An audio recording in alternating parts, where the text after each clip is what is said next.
सबको जय मसीह की। NHRDC टीवी के माध्यम से आप सब लोगों से मुलाकात करने का जो मौका मिला है उसके लिए मैं प्रभु का धन्यवाद देता हूं।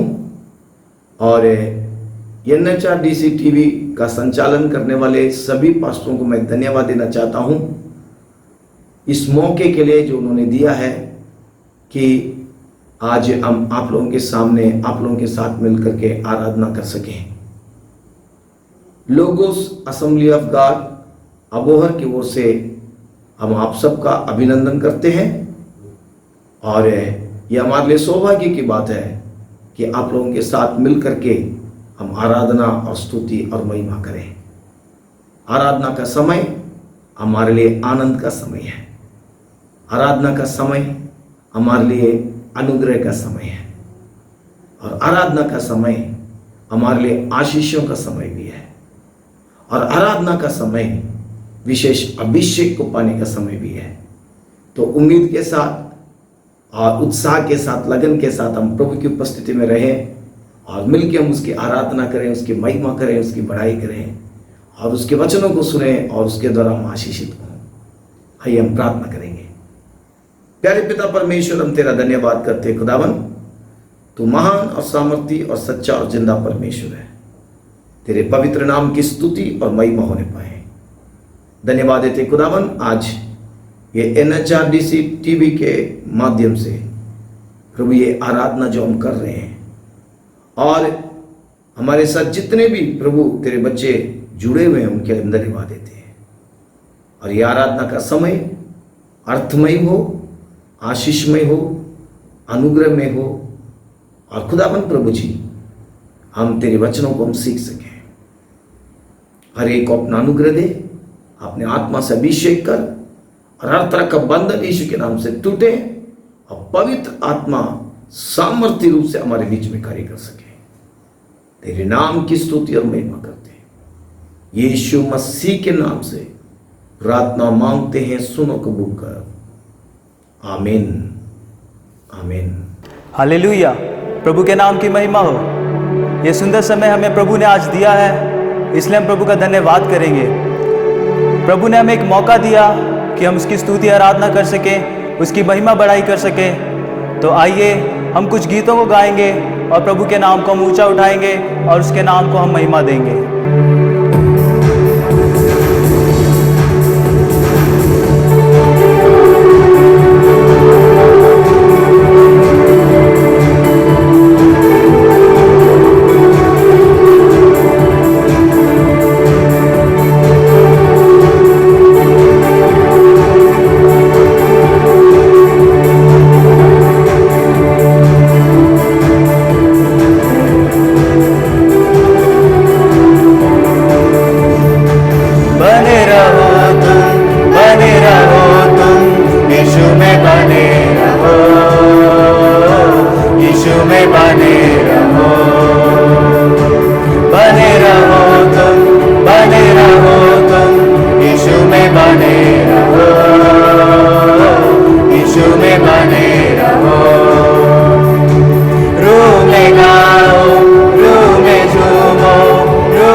सदा फैलाती है, उसको वो चाटता है।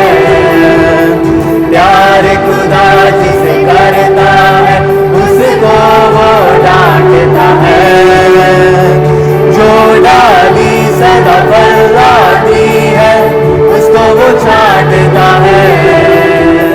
प्यार खुदा जिसे करता है, उसको वो डांटता है।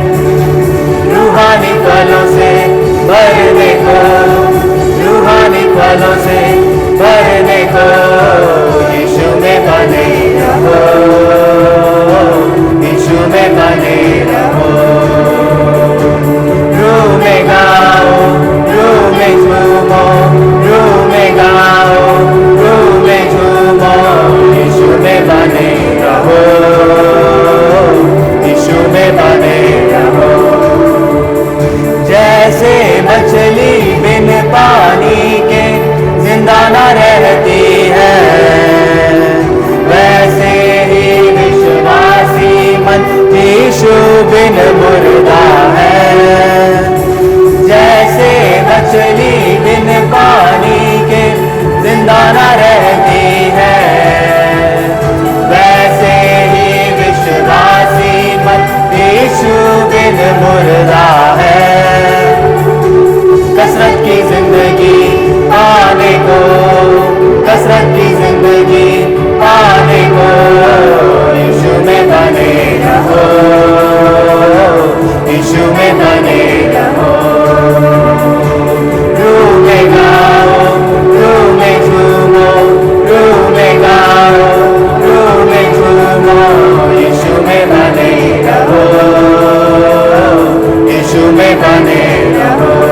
हालेलुया हालेलुया हालेलुया यीशु राजा, तेरा धन्यवाद करते हैं यीशु राजा। हालेलुया पिता, तेरे नाम की हम महिमा करते हैं यीशु राजा। हालेलुया यीशु राजा, तेरे नाम की स्तुति हो, तेरे नाम की स्तुति हो, तेरे नाम की महिमा हो यीशु राजा। हालेलुया पिता हमेशा फिर से पिता, हम पिता हमेशा आपका धन्यवाद देते हैं पिता हमेशा, आपके नाम की हम स्तुति करते हैं पिता, महिमा करते हैं पिता हमेशा। हालेलुया हालेलुया हालेलुया पिता, ओ हालेलुया पिता हमेशा, तू महान है महान है महान है पिता। हालेलुया पिता हमेशा, तू ही सच्चा और जिंदा परमेश्वर है पिता। हालेलुया, हम तेरी स्तुति करते हैं, हम तेरी महिमा करते हैं, हम तेरी बढ़ाई करते हैं यीशु राजा, धन्यवाद देते हैं पिता। यीशु है सच्चा गडरिया, उसकी हम भेड़े हैं, हरी चराइयों में हमें चराता है। यीशु है सच्चा गडरिया, उसकी हम भेड़े हैं, हरी चराइयों में हमें चराता है। हालेलुया आमीन, हालेलुया आमीन, हालेलुया आमीन, हालेलुया आमीन। घाटी पहाड़ों में ले चलता है, जहाँ पर सुखदाई चलते झरने हैं। घाटी पहाड़ों में ले चलता है, जहाँ पर सुखदाई चलते झरने हैं। यीशु है सच्चा गडरिया, यीशु है सच्चा गडरिया, उसकी हम भेड़े हैं, हरी चराइयों में हमें चराता है। हालेलुया आमीन, हालेलुया आमीन, हालेलुया आमीन, हालेलुया आमीन। हमको किसी का अब तो डर नहीं है, क्योंकि यीशु जो मेरा साथी है। हमको किसी का अब तो डर नहीं है, क्योंकि यीशु जो मेरा साथी है। यीशु है सच्चा गडरिया, यीशु है सच्चा गडरिया, उसकी हम भेड़े हैं, हरी चराइयों में हमें चराता है। हालेलुया आमीन, हालेलुया आमीन, हालेलुया आमीन, हालेलुया आमीन। मार्गों में मेरी रक्षा वो करता है, शैतान के हाथों से हमें छुड़ाता है। मार्गों में मेरी रक्षा वो करता है, शैतान के हाथों से हमें छुड़ाता है। यीशु है सच्चा गडरिया, यीशु है सच्चा गडरिया, उसकी हम भेड़े हैं, हरी चराइयों में हमें चराता है। हालेलुया आमीन, हालेलुया आमीन, हालेलुया आमीन, हालेलुया आमीन, हालेलुया आमीन, हालेलुया आमीन, हालेलुया आमीन, हालेलुया आमीन। हालेलुया हालेलुया हालेलुया यीशु राजा, आपका धन्यवाद धन्यवाद धन्यवाद करते हैं पिता। हालेलुया पिता परमेश्वर, फिर से खुदावंता हम तेरी महिमा करते हैं, तेरी बढ़ाई करते हैं पिता परमेश्वर। हालेलुया यीशु राजा, हम तेरे चरणों में आते हैं पिता। हालेलुया खुदा, अपने आप को पिता परमेश्वर तेरे हाथों में समर्पण करते हैं यीशु राजा। हालेलुया पिता परमेश्वर, आप पिता परमेश्वर में छू लो खुदावन। हालेलुया अपनी सामर्थ से पिता परमेश्वर में भर दो यीशु राजा। हालेलुया पिता परमेश्वर, धन्यवाद हो धन्यवाद हो धन्यवाद हो धन्यवाद हो धन्यवाद हो धन्यवाद हो पिता। हालेलुया पिता परमेश्वर, ओ तेरी महिमा तेरी महिमा तेरी महिमा तेरी महिमा तेरी महिमा पिता। ओ hallelujah hallelujah hallelujah hallelujah hallelujah Yeshu राजा तेरा धन्यवाद धन्यवाद। ओ यीशु राजा हम तेरा धन्यवाद करते हैं पिता। हालेलुया पिता परमेश्वर, तेरी तारीफ तेरी महिमा तेरी बढ़ाई करते हैं पिता परमेश्वर। ओ हालेलुया यीशु राजा तेरा धन्यवाद करते हैं पिता। हालेलुया। हाथ उठाए हुए स्तुति करते हुए धन्यवाद हृदय के साथ तुझे धन्य कहूँगा। हाथ उठाए हुए स्तुति करते हुए धन्यवाद हृदय के साथ तुझे धन्य कहूँगा। तुझे धन्य कहूँगा। तुझे धन्य कहूँगा। धन्यवाद हृदय के साथ तुझे धन्य कहूँगा। तुझे धन्य कहूँगा। तुझे धन्य कहूँगा। धन्यवाद हृदय के साथ तुझे धन्य कहूँगा। हाथ उठाए हुए स्तुति करते हुए धन्यवाद हृदय के साथ तुझे धन्य कहूँगा। हाथ उठाए हुए स्तुति करते हुए धन्यवाद हृदय के साथ तुझे धन्य कहूँगा।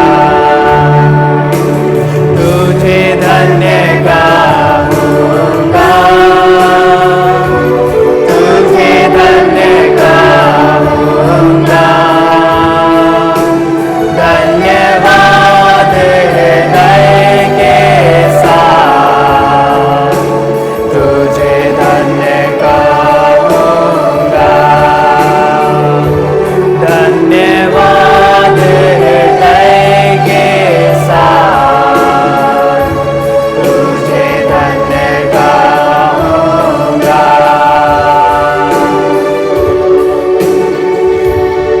हालेलुया हालेलुया हालेलुया यीशु राजा, हम आपको धन्यवाद देते हैं पिता परमेश्वर। तुझे धन्य कहते हैं यीशु राजा। हालेलुया पिता परमेश्वर, अपने हाथों उठा के पिता परमेश्वर हम तेरा धन्यवाद करते हैं पिता परमेश्वर। ओ हालेलुया पिता परमेश्वर, हालेलुया पिता परमेश्वर, हालेलुया तू धन्यवाद के योग्य है पिता। हालेलुया तू स्तुति के योग्य परमेश्वर है पिता। हालेलुया तू महिमा के योग्य परमेश्वर है पिता। हालेलुया पिता परमेश्वर, हम तेरा धन्यवाद करते हैं पिता। हालेलुया तेरी महिमा करते, तेरी बढ़ाई करते हैं यीशु राजा। हालेलुया, सब धन्यवाद हम तुझे देते हैं पिता परमेश्वर, सब आदर हम तुझे देते हैं पिता परमेश्वर। ओ हालेलुया हालेलुया हालेलुया हालेलुया।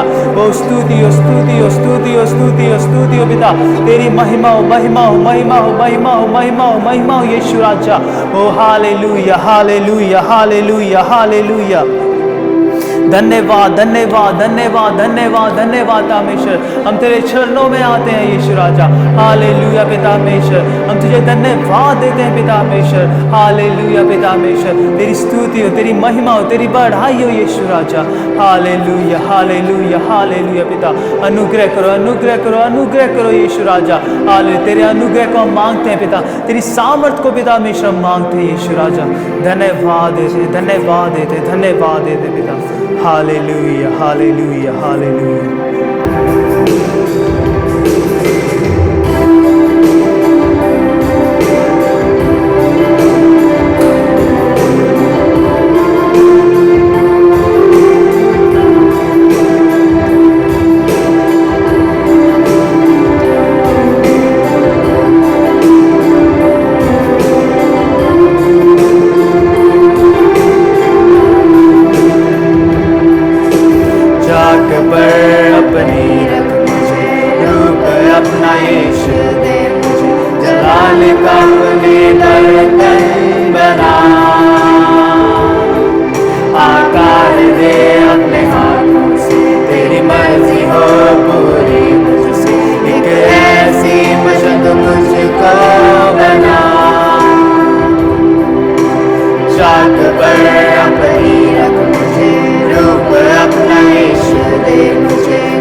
दुनिया की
महफूज हूँ मैं तेरे साए में खुदा, तेरा हाथ मैं कभी ना छोड़ूंगा।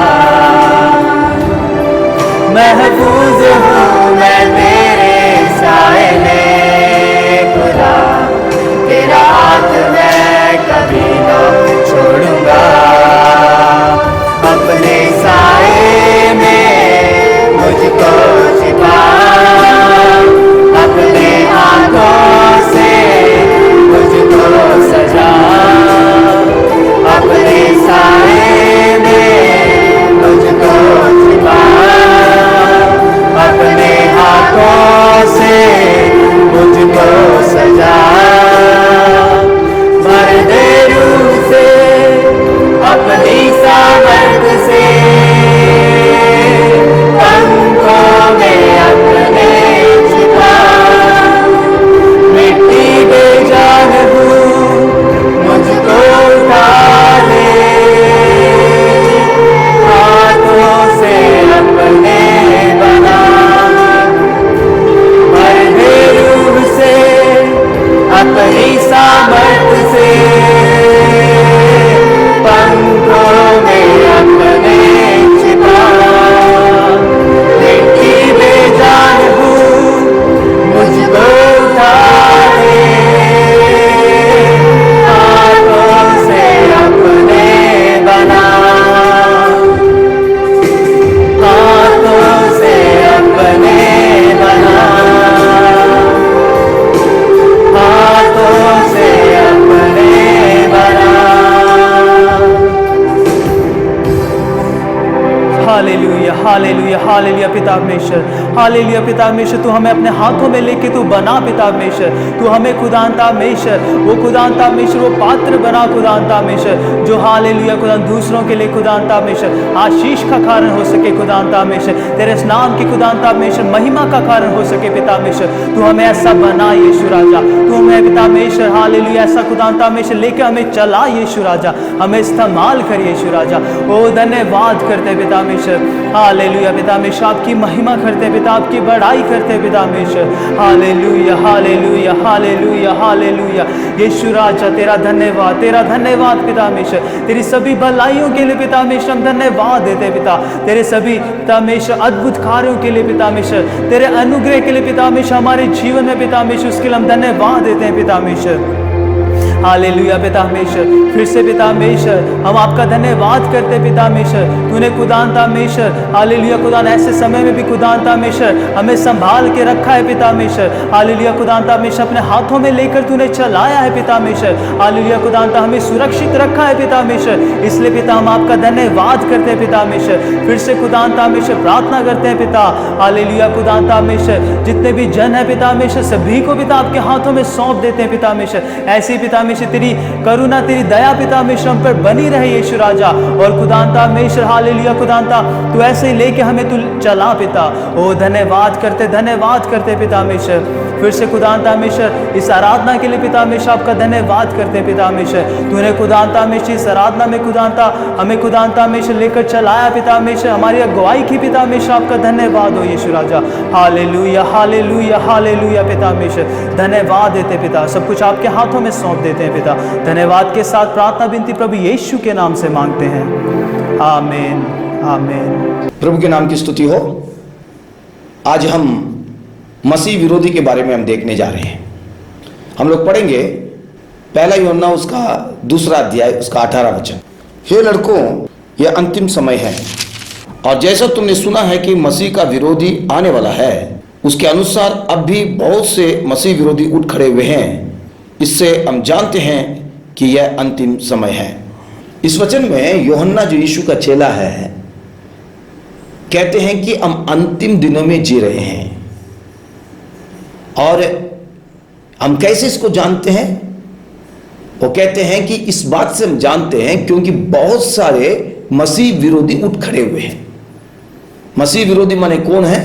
जो मसीह का विरोध करते हैं और मसीह सत्य का विरोध करते हैं, मसीह को नहीं मानते हैं और उसके विरुद्ध में उठते हैं, तो वो मसीह विरोधी हैं। तो मसीह विरोधी बहुत सारे लोग हैं और कहते अभी भी हैं, पहले भी थे और अभी भी हैं और आगे भी बहुत सारे होंगे। पर मसीह का विरोधी, जिसको हम कहते हैं एंटी क्राइस्ट, वो एक ही होगा। और वो कौन है उसका हम अंदाजा नहीं लगा सकते, पर कई लोगों ने उसका अंदाजा लगाने की कोशिश की है कि फलाना हो सकता है, फलाना हो सकता है, उनके कामों को देख करके, उनके शासन को देख करके। और सदाम हुसैन था, सदाम हुसैन जब थे तो कई लोगों ने कहा यही है वो मसीह विरोधी जो आने वाला है, पर सदाम हुसैन तो चले गए, खत्म हो गए, अभी है ही नहीं। तो समय समय पर कई लोगों को, जो लोग जो है अंदाजा लगाते हैं कि ये हो सकता है, ये हो सकता है, क्योंकि उनके काम ऐसे हैं। पर हम मसीह विरोधी का अंदाजा नहीं लगा सकते, क्योंकि मसीह विरोधी जो है, जिसको हम एंटी क्राइस्ट कहते हैं, वो एक ही होगा और वो उस समय ही प्रकट होगा जब प्रभु का समय है। और शैतान भी समय समय पर लोगों को खड़ा करता है जो मसीह विरोधी होने के लायक हैं। इसका कारण यह है, बाइबल साफ बताती है कि यीशु का जो आगमन है वो बहुत ही रहस्यमय है और उसके आने के बारे में कोई नहीं जानता। और बाइबल साफ बताती है कि ना स्वर्गदूत जानते हैं, ना पुत्र खुद जानता है, केवल पिता जानता है।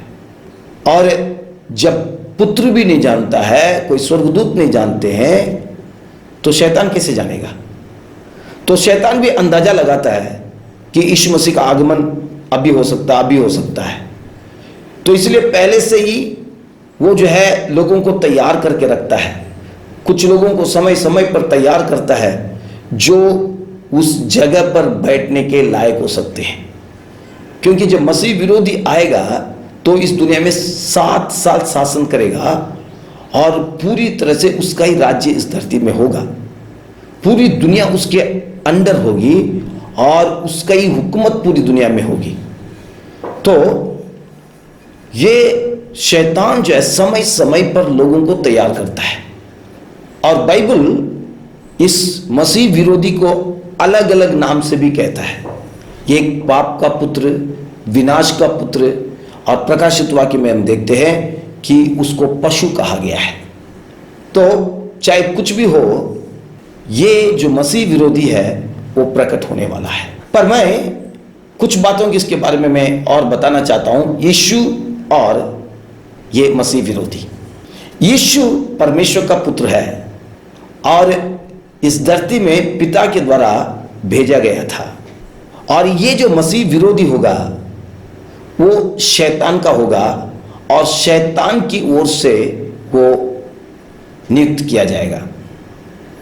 मैं थोड़ी सी तुलना जो है यीशु और ये मसीह विरोधी के बीच में करना चाहता हूं। यीशु जब इस दुनिया में आया पिता की ओर से भेजा गया था और ये जो मसीह विरोधी होगा वो शैतान की ओर से होगा। और हम यीशु के बारे में देखते हैं कि वचन कहता है कि यीशु मसीह बड़े दिलेरी के साथ, बड़े अधिकार के साथ लोगों के बीच में प्रचार करता था और उनको सिखाता था और बड़े अधिकार के साथ अद्भुत काम करता था। बीमारों को चंगा करता था, अंधों को आंखें देता था, लंगड़े चलते थे, गूंगे बोलते थे, दुष्ट आत्माओं को ही निकालता था। तो लोग देख के हैरान होते थे, ये किस अधिकार से प्रचार करता है, सिखाता है और किस अधिकार से इतने अद्भुत काम करता है। और हम उस अधिकार के बारे में जानते हैं कि वो अधिकार प्रभु यीशु ने पिता से पाया है। पिता ने वो अधिकार दिया और उस अधिकार और सामर्थ्य के द्वारा प्रभु यीशु कार्य करता था। और मसीह विरोधी भी बहुत बड़ा चमत्कार करेगा, बहुत बड़ा अद्भुत काम करेगा और उसकी बातें लोग सुन करके बहुत हैरान होंगे। और वो अधिकार मसीह विरोधी को कहां से मिलेगा? शैतान की ओर से मिलेगा। और ये एक बात इसमें अच्छे से जानना है, जब यीशु मसीह अद्भुत काम करता था लोगों के बीच में, तो लोगों के फायदे के लिए करता था, क्योंकि वो लोगों से प्रेम करता था और लोगों को देख के तरस खाता था। और यीशु जब अद्भुत काम करता था उसके पीछे कोई स्वार्थ नहीं था, जो कुछ भी किया लोगों के लिए, लोगों के फायदा के लिए। पर जब मसीह विरोधी अद्भुत और सामर्थ्य कार्य करेगा तो क्या होगा? वो अपने स्वार्थ के लिए करेगा। बाहर में वो प्रेम दिखाएगा, पर वो प्रेम नकली प्रेम होगा, सच्चा प्रेम नहीं होगा। और वचन कहता है कि अपने अद्भुत कामों के द्वारा लोगों को धोखा देगा। जब प्रभु यीशु इस दुनिया में थे, प्रभु यीशु हमेशा इस बात को कहते थे कि मैं अपनी मर्जी नहीं पूरी करता, अपनी ओर से कुछ नहीं करता, जो पिता कहता वही मैं करता हूँ, और पिता की इच्छा को मैं पूरी करता हूँ। पिता की इच्छा पूरी करना ही मेरा भोजन है। तो यीशु मसीह पिता की बातों को मानता था और उसके हर एक इच्छा को पूरी करता था। मसीह विरोधी जब इस दुनिया में शासन करेगा तो वो शैतान की बातों को सुनेगा और शैतान जैसा चाहता है, शैतान की इच्छा के अनुसार वो कार्य करेगा। और एक और बात है कि यीशु के बारे में लिखा है कि वो इस दुनिया में 1000 साल शासन करेगा। यीशु पूरी तरह से इस धरती में 1000 साल शासन करेगा। उसका ही राज्य होगा, वो एक अद्भुत राज्य होगा। उस समय शांति, आनंद, तंदुरुस्ती और सब कुछ वहां पे होगा, कोई बुराई नहीं होगी, वहां पे आनंद ही आनंद होगा। और ये जो मसीह विरोधी है 7 साल पूरी तरह से दुनिया में शासन करेगा और उसका शासनकाल अंधेरा, भयानक दुख और तकलीफों से और बीमारियों से भरा होगा, विनाश से भरा होगा। लोगों के जीवन में सुख, शांति, चैन, आराम, मेल मिलाप, प्यार कुछ नहीं होगा। मसीह के राज्य में प्यार होगा, मसीह के राज्य में ईमानदारी, सच्चाई, पवित्रता, ये सब कुछ होगा। पर मसीह विरोधी के ये शासन काल में भयानक अपराध होगा, बलात्कार होगा, हर तरह के पाप होंगे, लोगों के बीच में आपसे प्यार नहीं होगा। वो शासनकाल भयानक शासनकाल होगा और उसकी कल्पना हम कर नहीं सकते। ये जो मसीह विरोधी का जो शासन है, वो जो आने वाला है, हम उसको कैसे जानेंगे? कम से कम 3 घटनाएं हैं जो मैं आज आपके सामने रखना चाहता हूं, जो मसीह विरोधी के आगमन के बारे में हमें बताता है। दूसरा थिस्सलुनीकियों की किताब 2 अध्याय उसके 7वें वचन को हम ले लें। वहां पे इस तरह लिखा हुआ है, क्योंकि अधर्म का भेद अभी भी कार्य करता जाता है। यहां लिखा अधर्म का भेद अभी भी कार्य करता जाता है। अधर्म माने क्या है? वो काम जो परमेश्वर के वचन के बिल्कुल खिलाफ है, बाइबल जो बताती है उसके बिल्कुल उल्टा। और लिखा है कि अभी वो कार्य करते आ रहा है। ये शैतानी ताकतें जो दुनिया में कार्य करते आ रहे हैं पहले से ही, पर मसीह विरोधी प्रकट होने से पहले ये कार्य बहुत तीव्र हो जाएंगे और ज्यादा तीव्र हो जाएंगे। और पहले जो गुप्त में होते थे वो अब प्रकट में होना शुरू हो जाएगा। तो इन दिनों में हम इस कार्य को देख पाते हैं। शैतानी कार्य दिन पर दिन तीव्र होते जा रहा है, जिसकी कल्पना हम पहले कभी किए ही नहीं थे। शैतान का काम जो होगा, लोगों को जितना अधिक अशुद्धता में ले जाना है, जितना अधिक पाप में ले जाना है, जितना अधिक बुराई में ले जाना है, उसी के लिए वो प्रयास करेगा। उसके लिए उनको जो है जोर देगा कि और पाप करें और बुराई करें। देखिए, शैतानी कामों को हम इन दिनों में हर एक चीजों में देखते हैं। राजनीति में हम देखते हैं, पढ़ाई में हम देखते हैं, हमारे खाने पीने में हम देखते हैं, और कई धार्मिक कार्यों में भी हम देखते हैं, म्यूजिक में हम देख रहे हैं, मेडिकल में, दवाइयों में हम देख रहे हैं, और वस्त्रों में। हम हर जगह पर शैतान के कामों को हम देख सकते हैं। शैतान का काम बहुत बढ़ रहा है। और जिस तरह प्रकाशित वाक्य में हम देखते हैं कि शैतान जानता है कि उसका समय बहुत कम है, तो बहुत नाराज है, तो अपने कार्य को और तीव्र कर रहा है।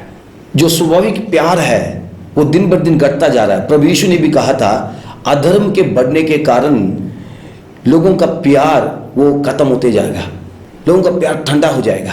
हम 2 तिमोथी उसका 3 अध्याय में हम देखते हैं कि अंत के समय में क्या क्या होगा।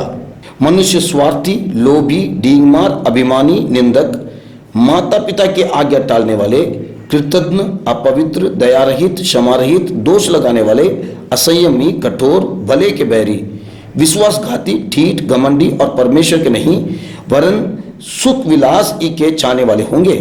वे भक्ति का बेच तो धरेंगे पर उसकी शक्ति को ना मानेंगे। तो यहां पे एक बहुत बड़ा लिस्ट है कि अधर्म, बच्चे माँ बाप की बात नहीं मान रहे।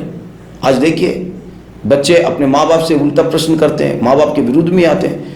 अब ऐसे समय है माँ बाप को बच्चों से डरना पड़ता है। बच्चे माँ बाप को ब्लैकमेल करते हैं, बच्चे जो है माँ बाप को डरा के धमका के रखते हैं। ऐसे समय में हम लोग जी रहे हैं और लोग जो है सुख उल्लास से प्रेम करते हैं, धन दौलत से प्रेम करते हैं, पर आपस में प्रेम नहीं करते। अगर किसी से प्रेम करेंगे तो पैसा है तो प्रेम, पत्नी भी पति के पास पैसा है तो प्रेम करेगी, नहीं तो नहीं। जो नैतिक स्थिति है वो दिन पर दिन घटता जा रहा है। लोगों का जो नैतिक स्थिति कितने हद तक गिर चुका है कि कभी हम सोच भी नहीं सकते। आपसी रिश्ते, जो कई रिश्ते हैं जिसको पवित्र नजर से देखा जाता था, वो आज अश्लील नजर से देखा जाता है और रिश्तों का आपस में कोई खास महत्व नहीं है। और हम कई तरह की अश्लीलताओं को देखते हैं, लड़ाई झगड़े, खून खराबा और जादू टोना, और हम व्यभिचार को हम देखते हैं। एक तो बलात्कार हो रहा है, दूसरा जो है व्यभिचार। लोग धोखा दे रहे हैं, पति पत्नी को धोखा दे रही है, पति जो है पत्नी को धोखा दे रहा है, शादी से पहले शारीरिक संबंध। तो नैतिकताएं दिन पर दिन घटती जा रही है और लोगों का पहरावा इतना गिर चुका है कि अब तो हर एक व्यक्ति तन प्रदर्शन करने में लगे हुए हैं कि जितना अधिक हम अपने शरीर को दिखा सकें दिखाएं। और ये सब चीजें अश्लीलता को पैदा करती है और नैतिक स्टैंडर्ड गिरता जा रहा है। ईमानदारी नहीं है, सच्चाई नहीं है, विश्वासघात हो रहा है। अब हम किसी पर विश्वास करने लायक नहीं है। तो ये एक भयानक परिस्थिति है। और इसके अलावा शैतान और भी तरीके से काम कर रहा है, मीडिया के जरिए काम कर रहा है। आजकल सीरियल है, फिल्म है और बच्चों के लिए कार्टून है। इन सभी चीज़ों में शैतानी चीज़ों को हम देख सकते हैं, उसके अंदर गंध आ चुका है। बच्चों के लिए जो कार्टून बनाया जा रहा है उसमें भी इतने गंध आ चुके हैं। शुरू में ही लव स्टोरी, प्रेम करना या लड़ाई झगड़े करना, जादू टोना करना, यही चीज़ें। और बच्चे बचपन से ही वो सीखते आ रहे हैं और उनके दिमाग में, उनके मन में यही है। जैसे नूह के समय में परमेश्वर ने कहा कि इनके मन के विचार जो हैं वो शुरू से ही बुरे हैं, मन में उत्पन्न होने वाली बातें सब बुराई है। तो आज वही चीज हम देख रहे हैं, बुराई बुराई बुराई। और एक और चीज मैं बताना चाहता हूं कि आज कई चीजों के पीछे एक शैतानी कार्य है और शैतान ऐसे कुछ लोगों को रखा है और उन लोग भी अपने आप को कहते हैं हम शैतान के लोग हैं, हमारा परमेश्वर शैतान है, हम लूसीफर को पूजते हैं। अब कई देशों में लूसीफर को एक अच्छे इंसान के रूप में दिखाया जा रहा है कि बहुत सभ्य है, बहुत अच्छा है, बहुत प्रेमी है, हमारा कदर करने वाला है, इस तरह दिखाया जा रहा है। तो ये सब किस बात की तैयारी है कि जब सचमुच में वो लूसीफर प्रकट होगा, जो मसीह विरोधी का शासनकाल आएगा, तो उन लोग उसको ग्रहण कर सकें। तो उसकी तैयारियां चल रही है। इसलिए मीडिया को जब हम इस्तेमाल करते हैं, ध्यान रखना हम क्या सीरियल देख रहे हैं, क्या फिल्म देख रहे हैं, क्या प्रोग्राम हम देख रहे हैं, इन चीज़ों को ध्यान दीजिएगा। क्योंकि ऐसा एक ग्रुप है जिसको कहते हैं कि सीक्रेट सोसाइटी, और उनको इल्यूमिनाटी के नाम से जाना जाता है। तो उनका आप निशान देख सकते हैं, एक त्रिकोण होगा जिसमें ऊपर आंख होगा और जिनका दबदबा दिन बर दिन इस धरती में बढ़ता जा रहा है और इन लोग हर चीज को अपने नियंत्रण में लेके आ रहे हैं। और पहले जो चीजें मसीह लोगों के हाथ में था वो अब इन लोगों के हाथ में चला गया है। और उसका एक बहुत बड़ा उदाहरण है WHO, वर्ल्ड हेल्थ ऑर्गेनाइजेशन। देखिए पहले जो मेडिसिन है, दवाई मसीह लोगों के हाथ में था, अब वो मसीह लोगों के हाथ से निकल करके इनके पास चला गया है। अब इन लोग मसीह लोग नहीं है, नाम मसीह नाम हो सकता है पर मसीह लोग नहीं है। इन लोग मसीहत के विरुद्ध में काम करते हैं। पहले हम मेडिसिन का जो चिन्ह हम देखते हैं वो क्रॉस होगा, पर अभी आप देखेंगे एक लकड़ में 2 सांप लटके होंगे। वो एक यूनानी देवता को दिखाता है, दर्शाता है, जिसको दवाइयों का ईश्वर कहा जाता है। और इन दिनों में देखिए हम एक भयानक समय में जी रहे हैं, जबकि पूरी दुनिया में ये महामारी है कोरोना, और ये भी मनुष्य के द्वारा ही पैदा हुआ है। कभी हम सोच सकते हैं इंसान एक दूसरे के विरुद्ध में इस तरह की भयानक चीज को जो चीन में युआन के लैब में शुरू हुआ बताते हैं, और इंसान का ये कार्य है जो वायरस के साथ छेड़छाड़ किया है। और वही नहीं बल्कि जब पूरी दुनिया में फैल गई है। पर अभी देखिए, अगर हम अपने देश को ले लें, ऐसे समय में जब एक दूसरे की मदद करनी चाहिए, सहायता करनी चाहिए, क्योंकि लोग मर रहे हैं, पर कई लोग अभी भी ऐसे हैं जो कभी हम सोच भी नहीं सकते, उनके अंदर मानवता नाम की चीज़ आई नहीं। कई राजनीतिक लोग हम देखते हैं जो अपने फायदे के लिए यहाँ पे देखते हैं कि हम कैसा फायदा उठा सकते हैं। कुछ लोग बेड की तस्करी कर रहे हैं, बेच रहे हैं। और एक हेल्थ मिनिस्टर के बारे में सुना कि जो लोग मर गए उनके परिजनों से कहते हैं अगर ये शव चाहिए तो 19,000 रुपये दो, रिश्वत ले रहा है। और कई बातें हम सुनने में आए कि कई डॉक्टर लोग किडनी निकाल रहे हैं और पता नहीं शरीर के कई अंगों को निकाल रहे हैं, और उसके लिए कई लोगों को जानबूझ के मार रहे हैं। इस तरह की कई घटनाओं को हम सुन रहे हैं। और इसके अलावा और भी देखते हैं, हॉस्पिटल में कई डॉक्टर लोग हैं, कई वहाँ के कर्मचारी हैं, वो स्त्रियों के साथ गलत व्यवहार कर रहे हैं। तो इस तरह की कई चीज़ों को हम देखते हैं। ये सब क्या दिखाता है कि बुराई का उच्च स्तर। और इन दिनों में व्यभिचार एक तरफ है, दूसरी तरफ समलैंगिकता बहुत बढ़ रहा है। ये भयानक पाप है। तो इस तरह जो है दिन बर दिन अधर्म का काम बढ़ता चला जा रहा है।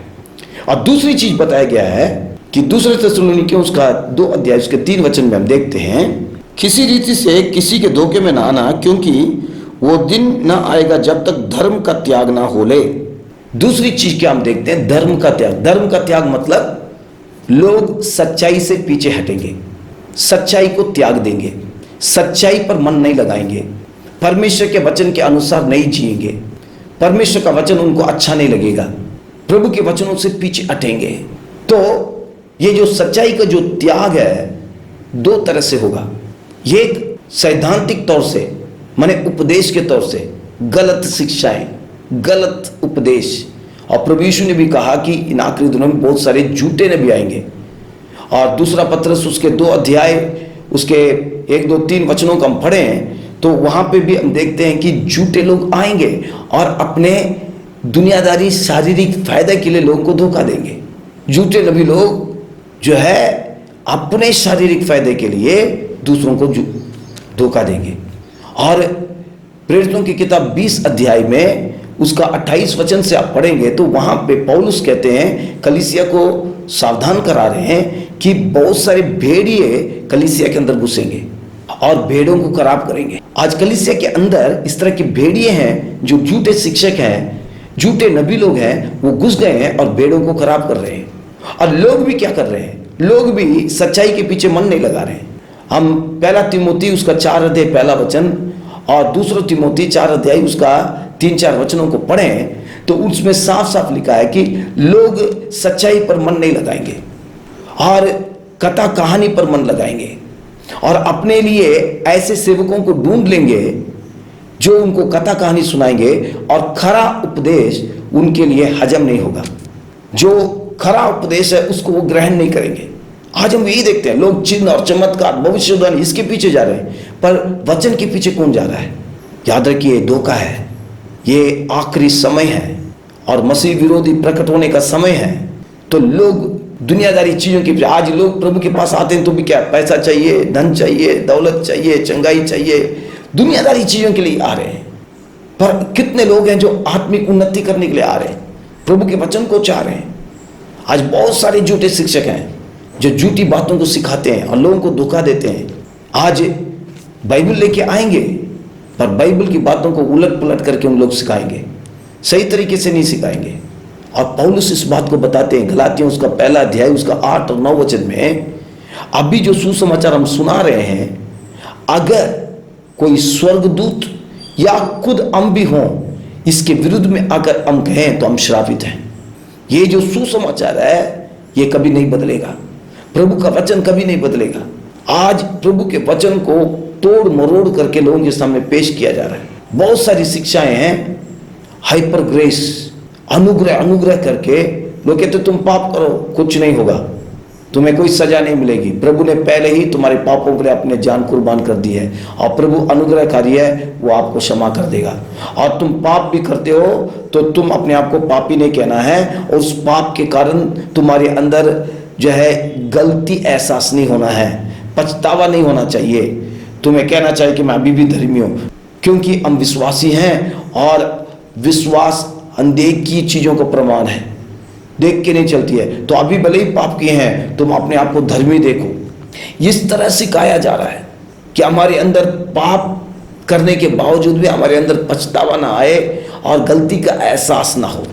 और क्या कर रहे हैं, आराधना के नाम पर जो है डिस्को डांस और डिस्को लाइट और डांस सिखाया जा रहा है। आराधना एक मनोरंजन हो गया, तो गिरते जा रहे हैं और इतने हद तक गिर रहे हैं कि हमको मालूम भी नहीं।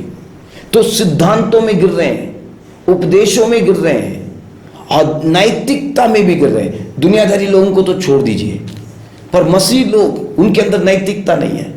अब एक दूसरे से प्यार नहीं है। एक ही चर्च में आते हैं, एक दूसरे से प्यार नहीं करते, एक दूसरे के विरुद्ध में बोलते हैं, गुस्सा है, नफरत है, नाराजगी है, प्यार से एक साथ नहीं रहते हैं। और एक ही चर्च में आएंगे, सेवकों के विरुद्ध में ही बातें करेंगे। पास्टर ठीक नहीं है, आज उन्होंने सही प्रचार नहीं किया, आज उन्होंने ऐसा किया।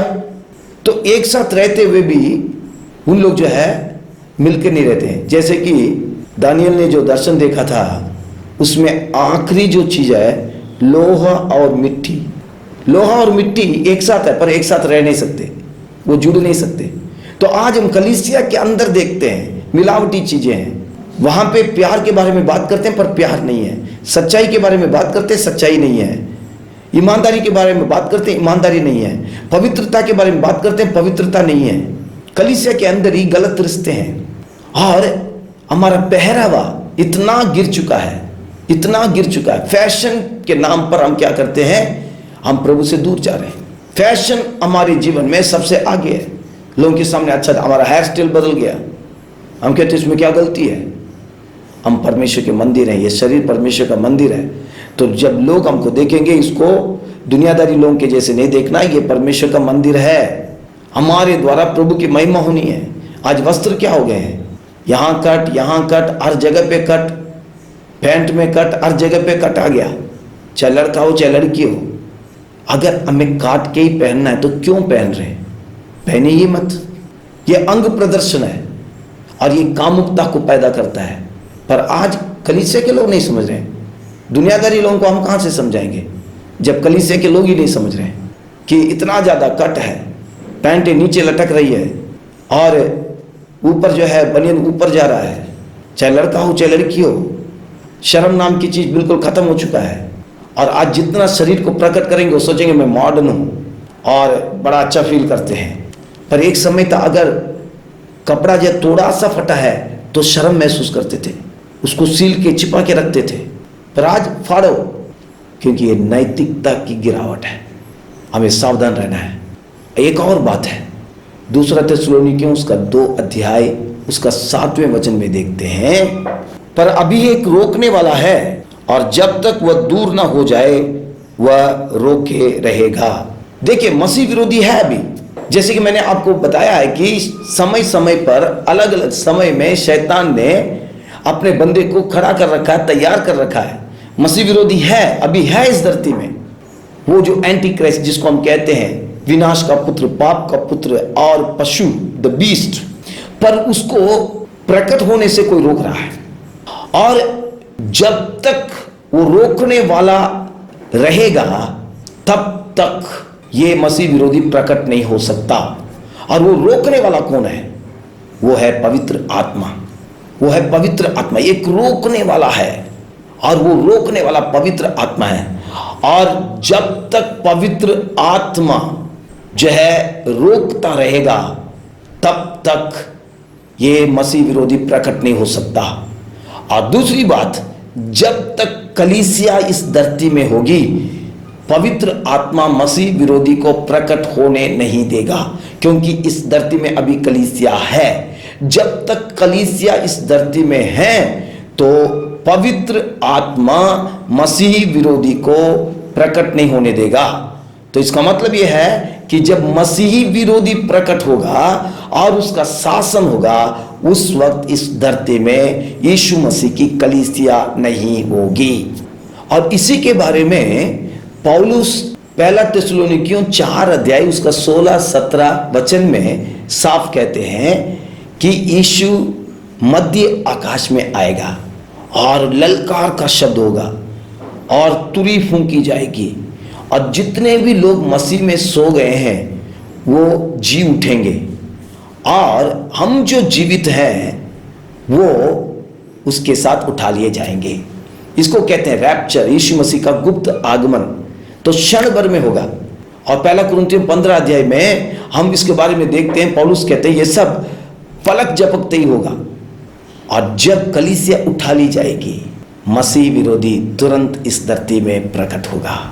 यीशु मसीह के इस गुप्त आगमन, जो मध्य आकाश में यीशु आएगा और जो लोग मसीह में मरे उठा लिए जाएंगे और अभी जो जीवित है वो भी आकाश में उठा लिए जाएंगे, इस बात को कहते हुए पौलुस जो है ये पहला थिस्सलुनीकियों के किताब के 5वें अध्याय में और अच्छी तरह से इसको स्पष्ट कह रहे हैं। उन वचनों को मैं आपके लिए पढ़ना चाहता हूं। उसके पहले वचन से हम पढ़ेंगे। पर हे भाइयों, इसका प्रयोजन नहीं कि समयों और कालों के विषय में तुम्हारे पास कुछ लिखा जाए, क्योंकि तुम आप ठीक जानते हो कि जैसा रात को चोर आता है वैसे ही प्रभु का दिन आने वाला है। जब लोग कहते होंगे कुशल है और कुछ भय नहीं, तो उन पर एकाएक विनाश आ पड़ेगा, जिस प्रकार गर्भवती पर पीड़ा, और वे किसी रीति से ना बचेंगे।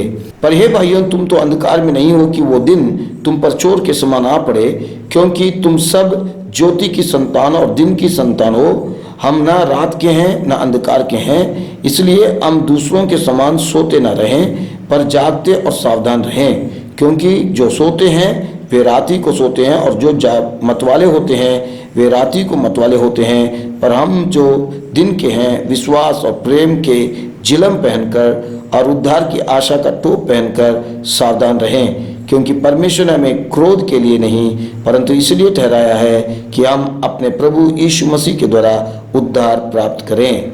देखिए यहाँ पे एक एक करके पौलुस कह रहे हैं। पहले 2 वचन में देखते हैं कि ये जो दिन है इसको कोई नहीं जानता, और यीशु का जो आगमन है वो चोर के समान होगा, अचानक होगा, अचानक होगा, जब हम सोचते भी नहीं है उस वक्त होगा। और आगे 3 वचन में लिखा है कि जब लोग कहेंगे कुशल है, शांति है, सब कुछ अच्छा है, और ये दिन अचानक उन पर आएगा और लोग हैरान हो जाएंगे। पर पौलुस कहते हैं कि हमारे लिए अक्का बक्का होने की जरूरत नहीं है। उन लोगों के लिए क्यों अक्का बक्का होते हैं, क्यों हैरान होते हैं? कारण ये है कि उन लोग यीशु मसीह पर विश्वास नहीं करते, उन लोग बाइबल नहीं पढ़ते, बाइबल की बातों को लोग मानते नहीं हैं। जब हम कहते हैं कि यीशु मसीह आने वाला है तो उसका मजाक करते हैं, और प्रभु की बातों को मानने के लिए उन लोग तैयार नहीं हैं। उनको इन बातों पर ध्यान नहीं है। उनका तो ये है इस दुनिया में अच्छे से जीना है, अच्छे से पहनना है, अच्छे से खाना है और कमाना है और बढ़िया जीवन जीना है। तो उन लोगों का ध्यान सब इसी बातों में है, और जितनी मर्जी हम उनको प्रभु के बारे में बताएं उस बात पर वो ध्यान नहीं देते हैं। और प्रभु यीशु जो है इस समय को नूह के समय के समान कहते हैं कि नूह के समय में लोग खाते थे, पीते थे और विवाह शादी करते थे। तो उनका ध्यान सब खाने पीने, विवाह शादी करने में है।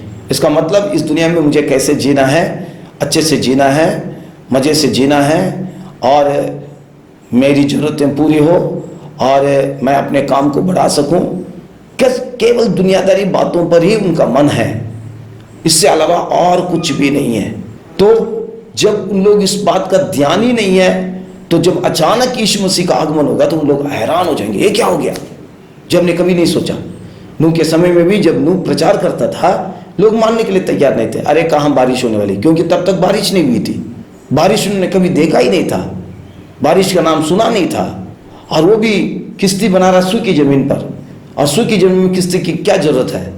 तो नूह को उन लोग पागल समझते थे, उनको समझ में नहीं आ रहा था ये क्या कह रहा है। तो आज भी जो दूसरे लोग हैं जो प्रभु को जानते नहीं है, वचन को पढ़ते नहीं है, चर्च में आते नहीं है, उनको जब हम यीशु के आगमन के बारे में बात करते हैं तो उनको समझ में नहीं आता है। उन लोग बोलते हैं पागल है, इनको पता नहीं क्या कह रहे हैं, तो उन लोग मजाक करेंगे, उनको मालूम नहीं है। नूह के समय में वैसा था, उन लोग को बस खाना पीना, बस मौज मस्ती करना, इन बातों पर था।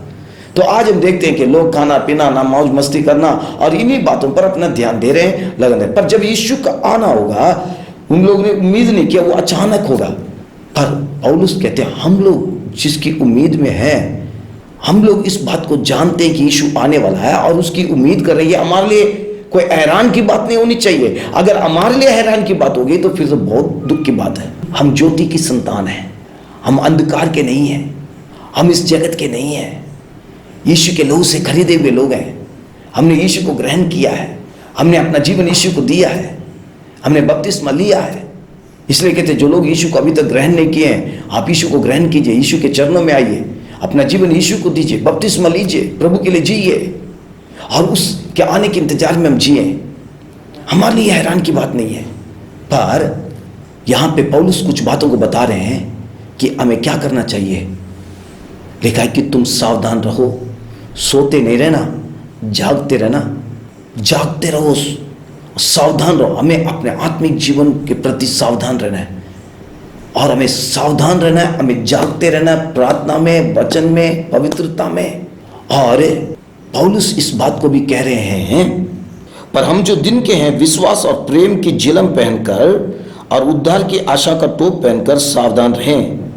कहते प्रेम और विश्वास के जिलम और आशा नामक उद्धार के टोप को हम पहन के सावधान रहें।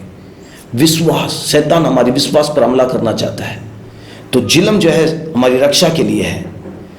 तो ये विश्वास को हम संभाल के रखें, किसी भी हालत में हम विश्वास में कमजोर ना हो और अविश्वास की बातें हमारे जीवन में कभी ना आए। और दूसरा प्रेम, ये विश्वास हमारा और परमेश्वर के बीच में संबंध है कि हमारा और परमेश्वर का संबंध मजबूत रहे। विश्वास के बिना प्रभु को प्रसन्न करना अनहोना है, तो विश्वास करें। हमारा विश्वास ही संसार के ऊपर जय प्राप्त करता है, विश्वास के द्वारा ही हम सब कुछ हासिल करते हैं। तो विश्वास में इतने मजबूत रहें कि प्रभु का साथ हमारा संगति और मजबूत रहे।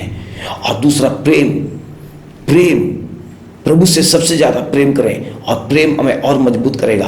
और ये प्रेम दूसरों से भी, कि हम अपने सगे मसीह भाई बहन हैं सभी से प्रेम करें, किसी से नफरत ना करें, हमारे अंदर कड़वापन ना हो, कोई बुराई ना हो, प्रेम। और प्रेम ही हमारे जीवन में हो और ये प्रेम हमारी रक्षा करे, शैतान के हर एक हमले को रोकें। और दूसरी बात क्या है कि उद्धार जो आशा है उसको हम थामे रहें। हमारी एक बहुत बड़ी आशा है, हम प्रभु के साथ हमेशा के लिए रहेंगे और उसकी हमें रक्षा करनी है। ये टोप जो सिर में पहनते हैं, हमारे विचारों को संभाल के रखें। शैतान गलत विचारों को लेके आएगा, उसके लिए हम जगह न दें और हम प्रभु में, वचन में दृढ़ रहें और प्रभु में बढ़ते जाएं। तब हम, जब प्रभु यीशु आएगा तो हम उसके साथ उठा लिए जाएंगे और हम उस राज्य में नहीं रहेंगे जो मसीह विरोधी शासन करने वाला है। हम स्वर्ग में प्रभु के साथ चले जाएंगे, आकाश में उड़ जाएंगे और हमेशा हमेशा के लिए प्रभु के साथ रहेंगे। मैं जल्दी से 3 बातें बताना चाहता हूँ। अब प्रभु यीशु चला गया, यीशु कलीसिया को उठा के चला गया। अब यीशु अपनी कलीसिया के अपने साथ लेके चला गया। कलीसिया इस धरती में नहीं है। अब रोकने वाला जो पवित्र आत्मा है, अब मसीह विरोधी को रोक नहीं रहा है, मसीह विरोधी प्रकट हो चुका है। तो वो जब इस दुनिया में 7 साल शासन करेगा, क्या करेगा, उसके शासन काल में क्या करेगा, संक्षेप में मैं आप लोगों को बताना चाहता हूँ। आप प्रकाशित वाक्य उसका 13 अध्याय निकाल लीजिए और इस 13 अध्याय को पढ़िए। जब ये मसीह विरोधी आएगा, सबसे पहले जो काम करेगा वह है अद्भुत काम करेगा। अद्भुत काम करेगा, अद्भुत काम के द्वारा लोगों को अपनी तरफ आकर्षित करेगा, लोगों का ध्यान अपनी तरफ केंद्रित करेगा, लोगों को खुश करेगा और लोगों को बहुत ही प्रसन्न करेगा। लोग इसकी वाह वाह करेंगे और इतना तक कि लिखा है कि आकाश से आग को भी बरसाएगा।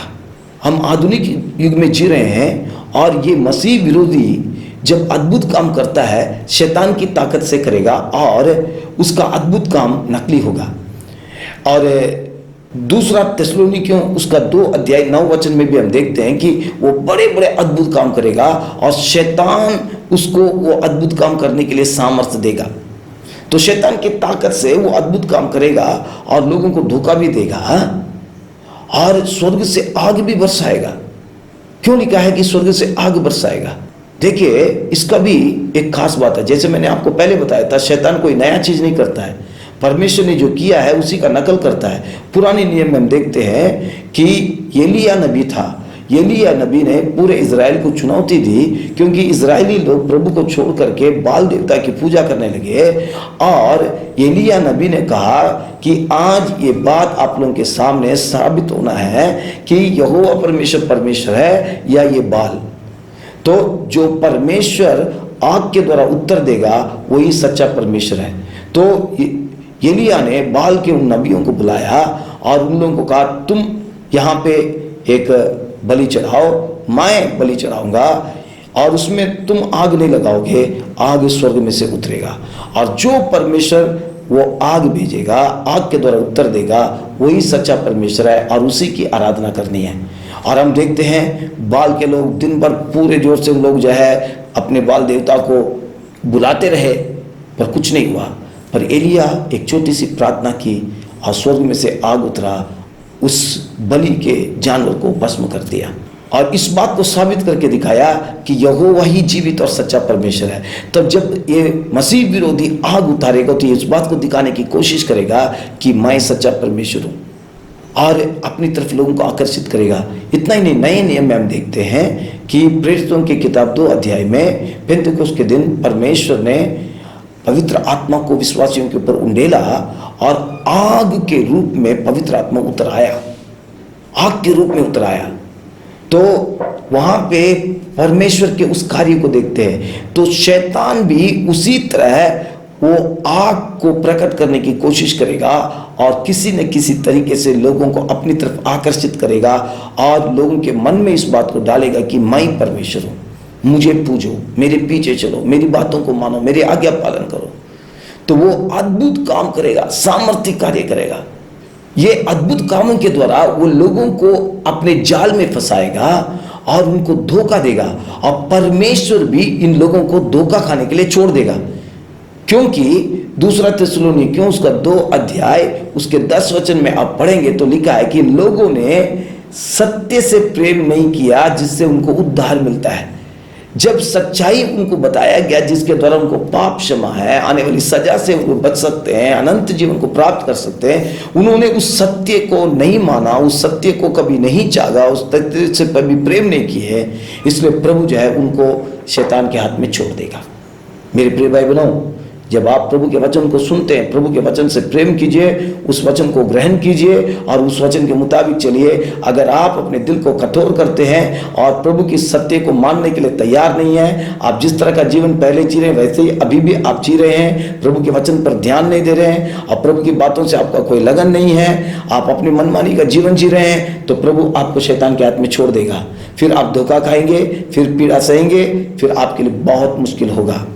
देखिए दूसरी बात वो क्या करेगा, पहले अद्भुत काम करेगा, दूसरा काम क्या करेगा। प्रकाशित वाक्य 13 अध्याय उसका 15 वचन, उसे वह पशु की मूर्ति में प्राण डालने का अधिकार दिया गया कि पशु की मूर्ति बोलने लगे और जितने लोग उस पशु की मूर्ति की पूजा न करें उन्हें मरवा डाले।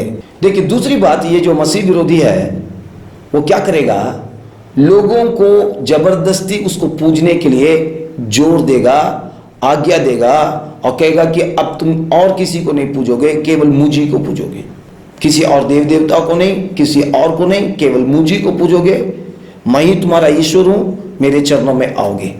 हम जब राजाओं के इतिहासों को हम देखेंगे तो राजा लोग ऐसे कई बार करते थे, अपनी प्रजा से कहते थे कि हमें पूजना। और बाइबल में भी हम देखते हैं, दानियल की किताब में नेबुकदनेस्सर राजा बहुत ही सामर्थी राजा था, उसने अपने एक मूर्ति बनाई सोने की और सोने की मूर्ति बना करके अपने सभी प्रजा को, अपने देश के सभी लोगों को, सभी नागरिकों को यह आदेश दिया कि सब लोग अब मेरी मूर्ति के सामने दंडवत करेंगे और उसी की आराधना करेंगे, उसी को पूजेंगे और किसी की पूजा नहीं करेंगे। और जो लोग मेरी इस मूर्ति के सामने गिरकर दंडवत नहीं करेंगे, पूजा नहीं करेंगे, वो जलते हुए आग में डाल दिए जाएंगे। उसके बाद हम दरियु राजा को देखते हैं। दरियु राजा के समय में दरियु राजा ने एक आज्ञा निकाली कि 30 दिन तक कोई भी अपनी देवी देवता या ईश्वर किसी को नहीं मानेंगे, केवल मुझे मानेंगे और मेरे से ही प्रार्थना करेंगे, मेरी आराधना करेंगे। और जो कोई इस आज्ञा का उल्लंघन करेगा वो शेर के गुफा में डाला जाएगा। तो यहाँ पे ये मसीह विरोधी जो है वो लोगों को जबरदस्ती उसकी पूजा करने के लिए, उसकी आराधना करने के लिए मजबूर करेगा। और इसके लिए वो कोई भी कसर नहीं छोड़ेगा। और इन दिनों में ये जो बात हम सुन रहे हैं, न्यू वर्ल्ड ऑर्डर, माने एक शासन, एक गवर्नमेंट होगा और एक ही जो है करेंसी और एक ही धर्म, तो ये उसकी ओर बढ़ रहा है। तो जब मसीह विरोधी शासन करेगा, एक ही धर्म होगा, वो धर्म होगा, उसी की आराधना करनी है, उसी को पूजना है और कोई नहीं। और पूरी दुनिया में एक ही करेंसी होगा और सब कुछ एक होगा। और ये कैसे होगा? देखिए, इन दिनों में जो कोरोना का समय है, पूरी दुनिया में हम देख रहे हैं कि पूरी दुनिया इसके चपेट में है, और सभी देश इसके कारण प्रभावित हुए हैं। कितने लोगों की जान गई है और अभी भी इससे पूरी छुटकारा नहीं मिली है।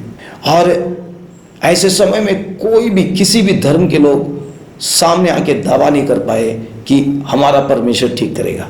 और चर्च भी बंद है, मंदिर भी बंद है, गुरुद्वारे भी बंद है, मस्जिद भी बंद है, डेरे बंद है, सब बंद है, कोई कहीं नहीं जा सकते और अपने घर में रहना है। और मसीह लोग भी इस दावा को नहीं कर सकते क्योंकि चर्च नहीं जा रहे हैं और उसके लिए इजाज़त नहीं दी जाएगी। और इस तरह क्या हो गया कि सब लोग इस सदमे में है कि कोरोना, जिसके कारण उनके अर्थव्यवस्था ठप हो गई है, उनके घर के प्रियजन चले गए हैं और मानसिक तनाव, शारीरिक रूप से भी बहुत मुश्किलें हैं। और ये इतनी जल्दी ठीक नहीं होने वाला। और अभी भी क्या कह रहे हैं कि ये और 4-5 साल चलेगा, तो इतना जल्दी ठीक होने वाला नहीं है।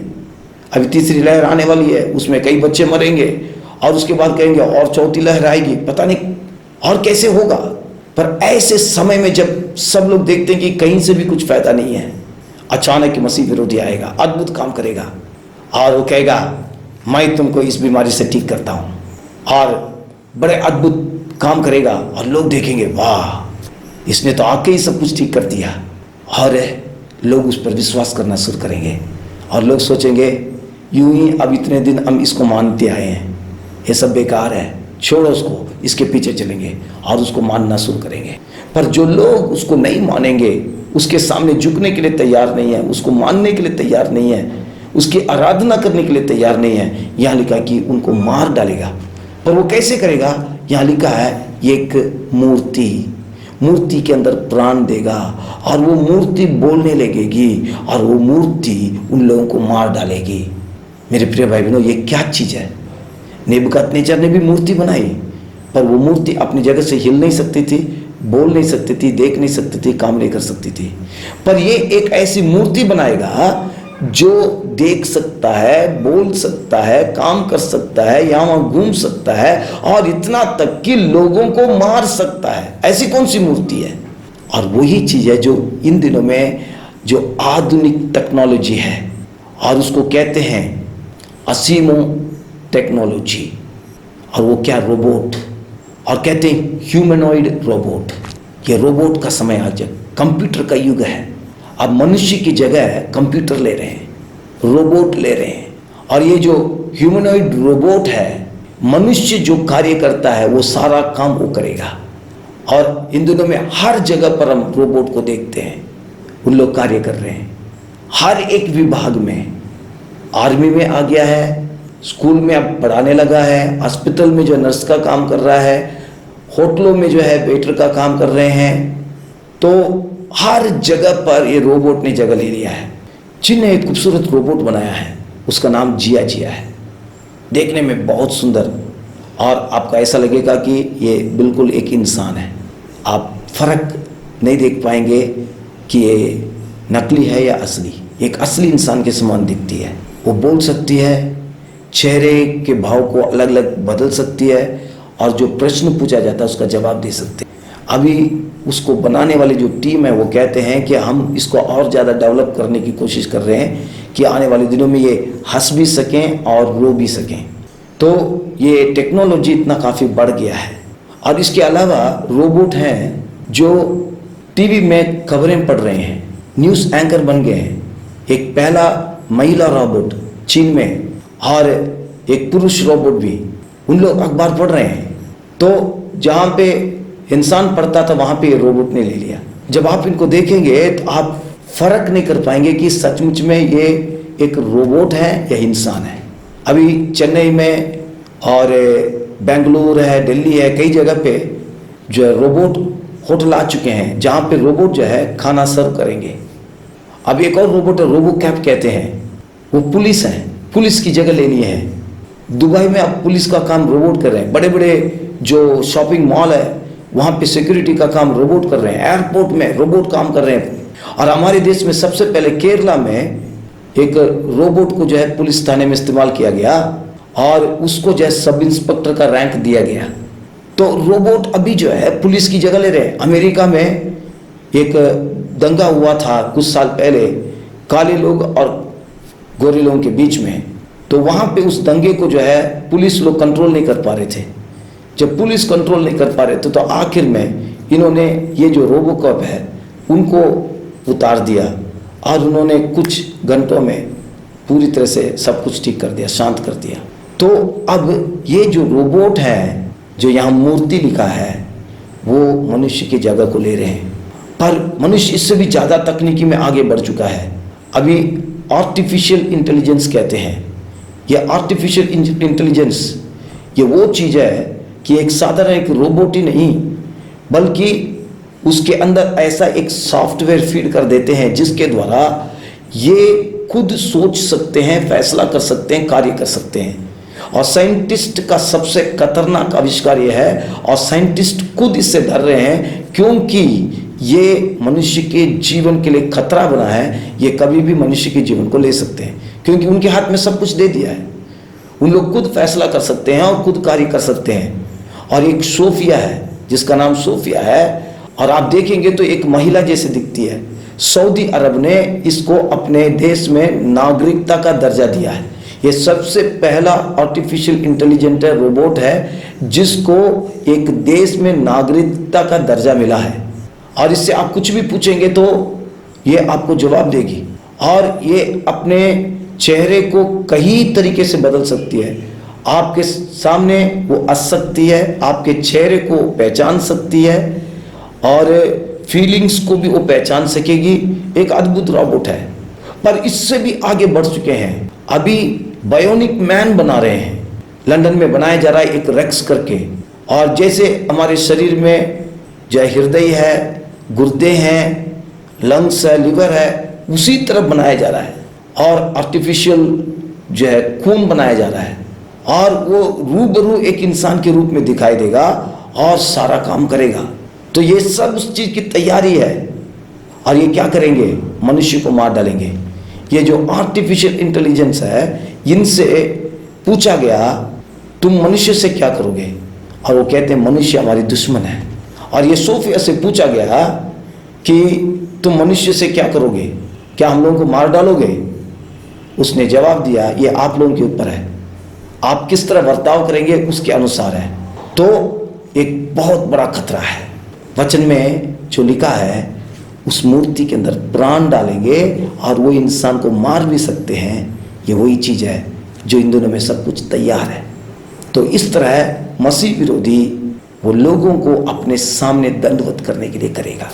तीसरी बात जो मसीह विरोधी करेगा वो है हर एक व्यक्ति को अपने अधीन में रखेगा। सब लोग उसके कंट्रोल में होंगे।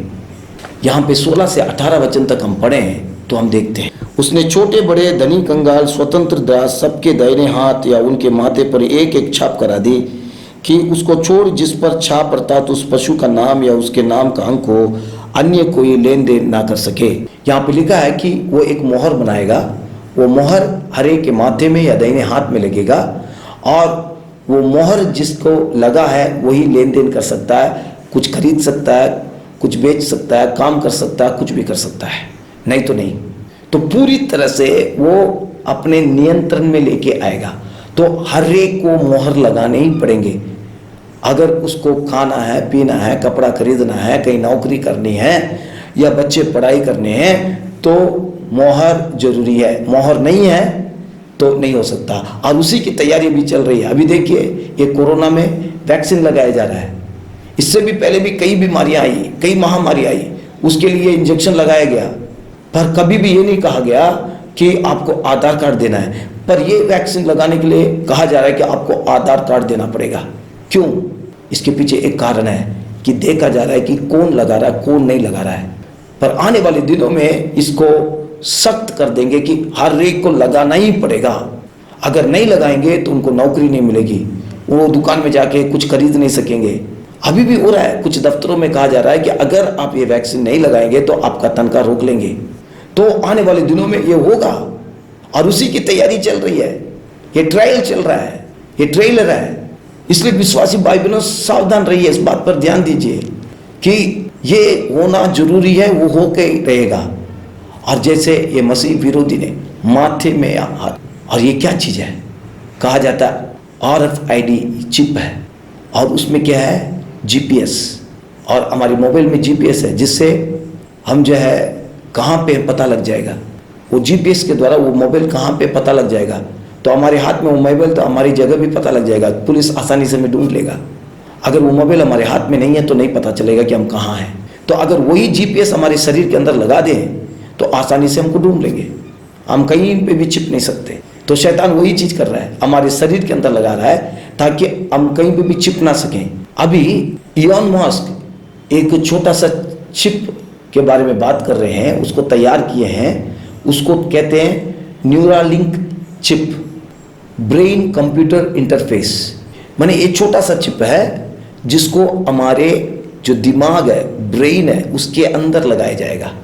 तो क्या होगा कि जो हमारी सोच है, हम जो सोच रहे हैं वो भी कंप्यूटर में आ जाएगा।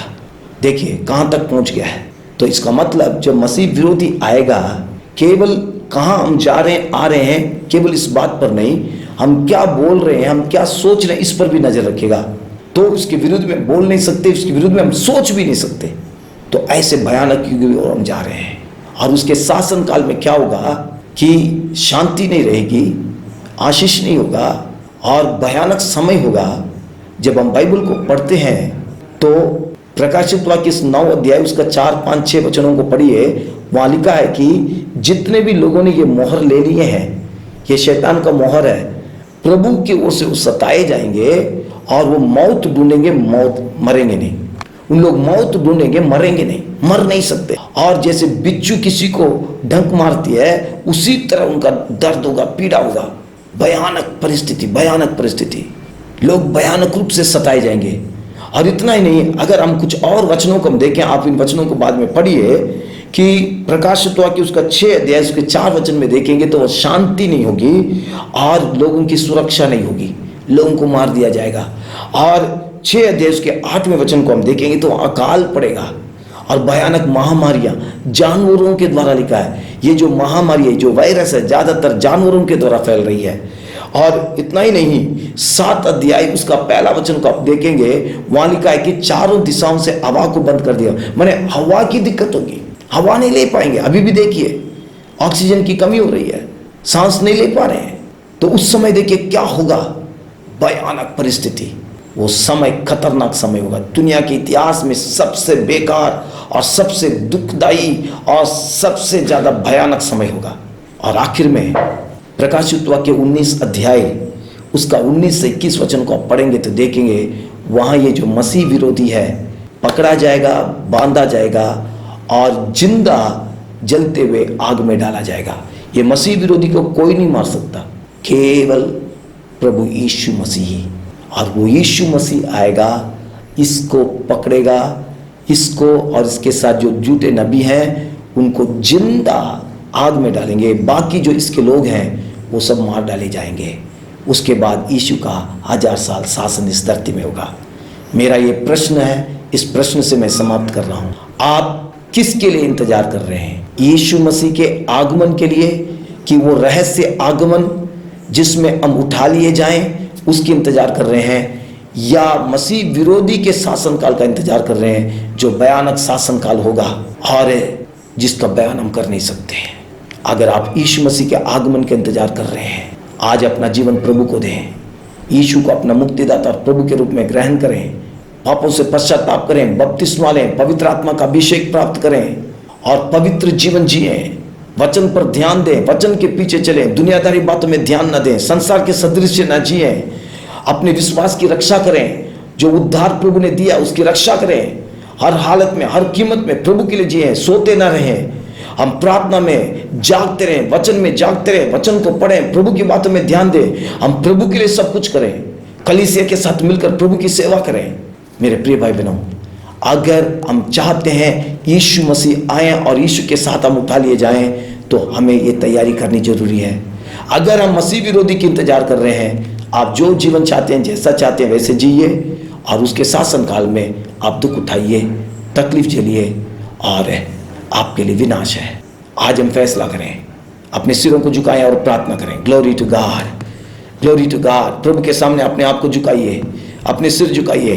अगर आज तक यीशु को ग्रहण नहीं किए हैं, आज फिर से प्रभु आपको मौका दे रहा है। यीशु को अपने जीवन में ग्रहण कीजिए, यीशु को अपने जीवन में जगह दीजिए। कहिए, यीशु मैं अपना जीवन तुझे देता हूँ, मेरे जीवन में आ, मुझे शुद्ध कर, मुझे पवित्र कर। प्रभु मैं पवित्र जीवन जीऊंगा, मैं अपने पापों के लिए पश्चाताप करता हूँ, तुझे ग्रहण करता हूँ, और मैं बपतिस्मा लेने के लिए अपने आप को समर्पण करता हूँ। आज समर्पण कीजिए और पवित्र आत्मा का अभिषेक पाइए। कहिए, प्रभु मुझे पवित्र आत्मा का अभिषेक चाहिए। अगर अभी तक आपने पवित्र आत्मा का अभिषेक नहीं पाया अन्य भाषा के साथ, तो प्रभु के चरणों में घुटने टेके उपवास के साथ आप प्रार्थना कीजिए और प्रभु से कि प्रभु मुझे अभिषेक चाहिए। ये अभिषेक ही हमें बचाएगा, ये जरूरी है। पवित्र आत्मा का अभिषेक जरूरी है और पवित्र जीवन जीना है। अगर आपका जीवन पवित्र नहीं है, गलत रिश्ते हैं या और कोई बातें हैं, तो प्रभु से कि प्रभु मुझे क्षमा कर। अगर आपने समय का गलत प्रयोग कर रहे हैं, वीडियो गेम खेलते हुए, बेमतलब में नाच गान या सीरियल देखते हुए या सोते हुए या यहाँ वहाँ घूमते हुए या दोस्तों के साथ, रिश्तेदारों के साथ घूमते हुए आप अपना समय बर्बाद कर रहे हैं, प्रभु की बातों में ध्यान नहीं दे रहे हैं, वचन नहीं पढ़ते हैं, प्रार्थना नहीं करते हैं, संगति में नहीं रहते, तो प्रभु के सामने अपने आप को समर्पण कीजिए। प्रभु अब मैं तेरे वचनों पर ध्यान दूंगा। प्रभु जी, मैं बेमतलब का वीडियो गेम नहीं खेलूंगा, मैं सीरियल नहीं देखूंगा, फिल्में नहीं देखूंगा, मैं अपने समय को बर्बाद नहीं करूंगा, मैं तेरे वचनों पर ध्यान दूंगा, मैं दिन और रात तेरे वचनों पर मनन करूंगा। प्रभु उसके अनुसार चलूंगा, तेरे सुसमाचार का प्रचार करूंगा, लोगों को तेरे बारे में बताऊंगा, कलीसिया के साथ मैं जुड़ा रहूंगा। प्रभु तू मेरी सहायता कर। आज प्रभु आपकी मदद करेगा। Hallelujah, hallelujah. प्रभु के लिए खर्च कीजिए, केवल अपने लिए आप खर्च न करें, प्रभु के लिए खर्च कीजिए, प्रभु की सेवा के लिए, और स्वर्ग में हम अपना धन इकट्ठा करें। Thank you Jesus. प्रेमी पिता परमेश्वर, तेरा धन्यवाद करते हैं, तेरे नाम की स्तुति हो, महिमा और बड़ाई हो राजा। तेरे पवित्र हाथों में सौंपते खुदावन, इन वचनों को सुनने वाले एक एक जन को तू आशीष और अनुग्रह दे खुदावन। और प्रभु जी, तेरे आगमन के लिए सब तैयार हो जाएं कि पलक झपकते ही प्रभु हम तेरे साथ आकाश में उठा लिए जाएं। मसीह विरोधी के शासन काल में हम यहाँ पे बिल्कुल ना रहें खुदावन, उस शासन काल को हम देखने ना पाए, उससे पहले हम उठा लिए जाएं। हम सबको तू प्रभु जी तैयार कर, शुद्ध कर, अनुग्रह दे। कठोर दिल दूर हो जाए, नासमझ दूर हो जाए, लापरवाहियां दूर हो जाए, और प्रभु जी हर एक जन इन बातों को गंभीरता से लेके चलने में हर एक की तू सहायता और मदद कर, यीशु मसीह के नाम में। आमीन, आमीन।